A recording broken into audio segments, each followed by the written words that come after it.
Aujourd'hui, on va parler du passage de la location nue à la location meublée. Il y a effectivement beaucoup de clients qui m'ont demandé comment ça se passait, quelle valeur il fallait prendre pour calculer ses amortissements, est-ce qu'il y avait des conditions particulières à respecter, etc.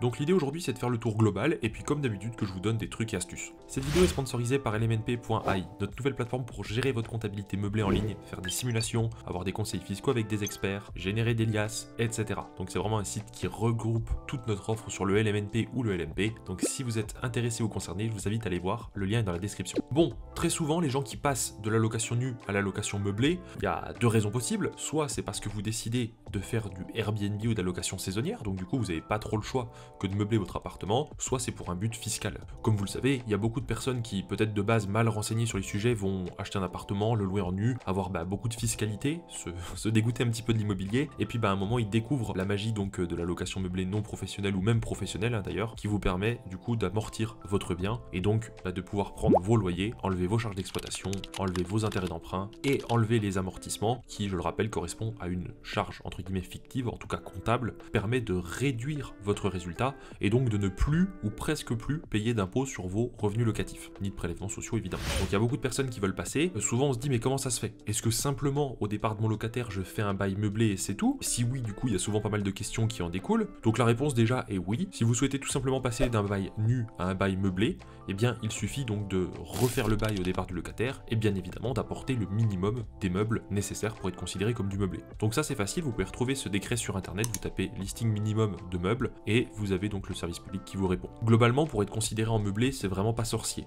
Il suffit d'avoir de quoi cuisiner, de quoi s'asseoir pour manger, de quoi dormir, et avoir des choses qui occultent la lumière dans les chambres. J'ai peut-être oublié 2-3 trucs, mais franchement à quelque chose près c'est ça. Donc ça veut dire que pour meubler un appartement, il n'y a vraiment pas besoin de grand chose. Vous pouvez vraiment mettre le minimum de meubles, ça suffira. Par contre, après, stratégiquement parlant, quand vous avez des appartements qui sont vraiment bien meublés, bien décorés et prêts à l'emploi, vous pouvez souvent louer plus cher et souvent aussi louer plus vite. Donc ça peut être stratégique de vraiment bien meubler son appartement, même si ça a un petit coût d'investissement supplémentaire, parce que vous pouvez avoir un retour sur investissement sur votre loyer, ou même sur le fait que vous n'ayez jamais de vide locatif, et peut-être aussi moins de turnover. À part ça, une fois que vous avez mis les meubles, soit le minimum, soit du coup vraiment bien meubler l'appartement, vous faites un bail meublé. Donc les seules différences, c'est que cette fois-ci, vous avez un préavis de départ qui n'est que d'1 mois contre 3 en location nue, sauf si vous étiez en zone tendue. Vous pouvez demander jusqu'à 2 mois de loyer hors charge de caution, contre 1 mois en location nue, et si jamais vous voulez donner congé à votre locataire, vous pouvez envoyer votre courrier donc pour le prévenir 3 mois à l'avance contre 6 mois en location nue. Et puis dernier point qui est important, c'est que les baux sont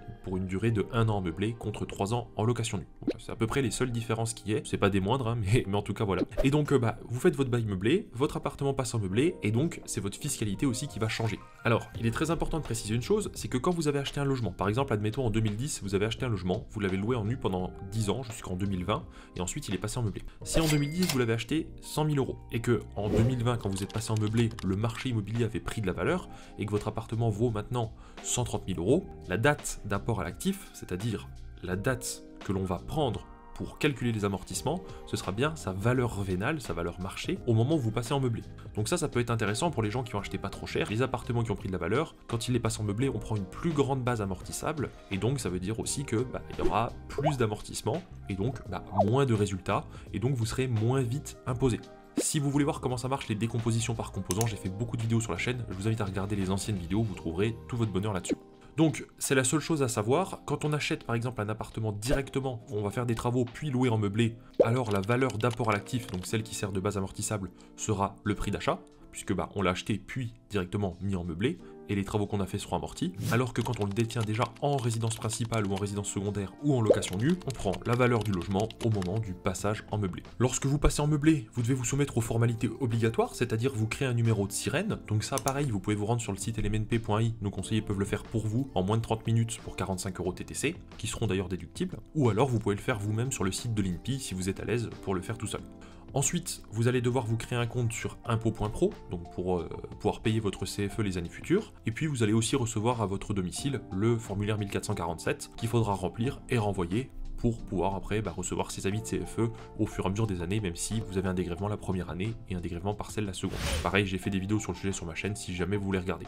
À part ça, il n'y a pas grand chose à faire. Ensuite, vous allez devoir tenir votre comptabilité meublée tous les ans comme tous les loueurs meublés, et c'est à peu près tout ce qu'il y a à dire sur le sujet. Voilà, j'espère que cette vidéo vous a plu, pas grand chose de nouveau ou de révolutionnaire, mais bon, ça permet de refaire le point, et puis aussi peut-être d'aiguiller les personnes qui découvrent un petit peu l'investissement immobilier. N'hésitez pas à vous abonner, liker la vidéo pour donner du référencement et aider la chaîne à se développer. On a dépassé les 10 000 abonnés, je vous remercie tous pour votre soutien, c'est incroyable l'ampleur que ça prend. Donc merci à tous, et puis je vous dis à très vite pour de nouveaux contenus.